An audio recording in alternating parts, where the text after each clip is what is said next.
Welcome back, everybody. I'm Dorothy Morgan. I'm a professional astrologer. I'm also a Reiki master teacher and an angel healing practitioner. Today we're focusing on the new moon in Aries coming up on April 14th. It is at 8:29 a.m. and this is Eastern Time, and that's a Wednesday. Now, with the new moon in Aries, this is the best new moon of the year to start new things. The sun in Aries is always great for initiating projects, initiating something new in our lives. During the new moon energy, we have new beginnings, new self-focus.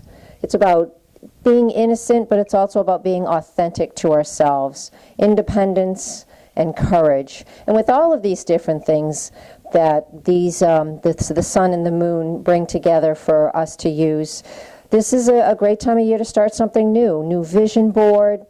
Again, with these new moon rituals that I explain and talk about every month, perfect time to really initiate something new.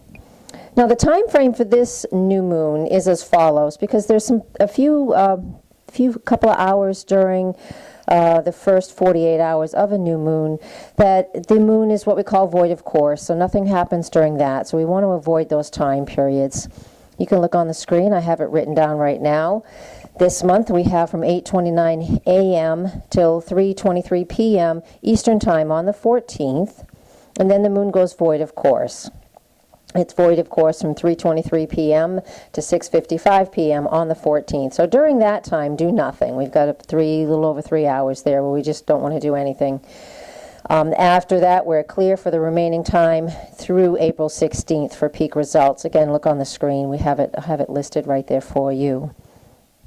Now, astrologically speaking, there's plenty of other things going on in the charts of the day, and you can find those everywhere you want to look on YouTube. But I really do just want to focus on the new moon in Aries. So this month, new moon in Aries, all about new beginnings. So when you're writing down things in your goal, get out a notepad. Keep this just for these new moon rituals. We keep the information. We don't burn it. That's for the full moon. With the new moon, we write things down. You have up to 10 things to write down. We call them wishes, goals, whatever you want to call them. And we choose our words pretty wisely. We don't want anything because we bring more wanting. So we easily find ourselves taking action. This is something that we can write down for part of our new moon ritual. So I easily find myself taking action in regards to fill in the blank. I easily find myself with lots of new energy and vitality. I easily find my fears around taking new chances lifted from me. These are ideas of how we can use this new moon and energies that you can bring into your life that help you to move forward if you've been feeling stuck. Everybody feels stuck somewhere once in a while. And these are the ways we can use these Aries new moon. All about new beginnings. Also about self-discovery. If you need to find, I easily find myself filled with eagerness to explore new ways and take new chances. It's another example. Independence is very important energy for anybody who has Aries in their chart, and especially with this Aries new moon. So Aries rules independence, so we're looking at self-direction, self-reliance, and being, self-sufficient.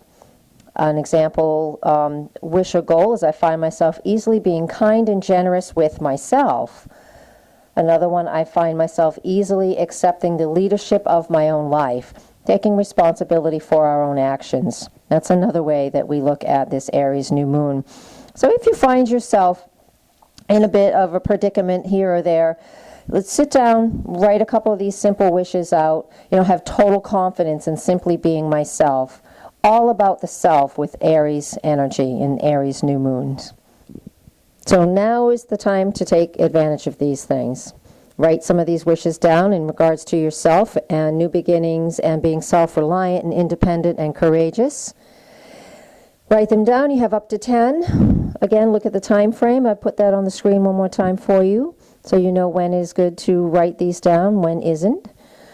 And we do have Mercury retrograde coming up in a week. I think I'll do a special report for that. Look forward to that if you'd like. And that's it on the new moon for this month. I hope I've made this really nice and clear for you, and if not, and you have more questions, you can contact me through my website. It is naturalrightsandcharms.com, naturalrightscharms.com. It's on the screen. You can contact me through the contact link on my website. I also have written out the free new moon and full moon forecast there every month, every 2 weeks actually. And I do have a subscription that you can get a full forecast every week. It's really simple, but good, clear, down-to-earth information. That's what I really like to do. I try to give people things to work with and not get too out there with it.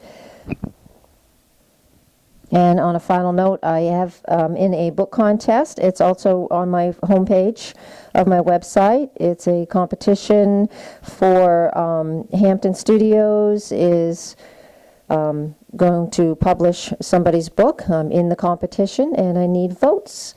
If you could go to my homepage on my website and go sign in and vote for Little Angel, Little Astrologer. It's a children's astrology and angel book. And help me get to the next level. I would appreciate that. And if you like what you hear, please share with others. Thank you very much for listening once again. Blessed be.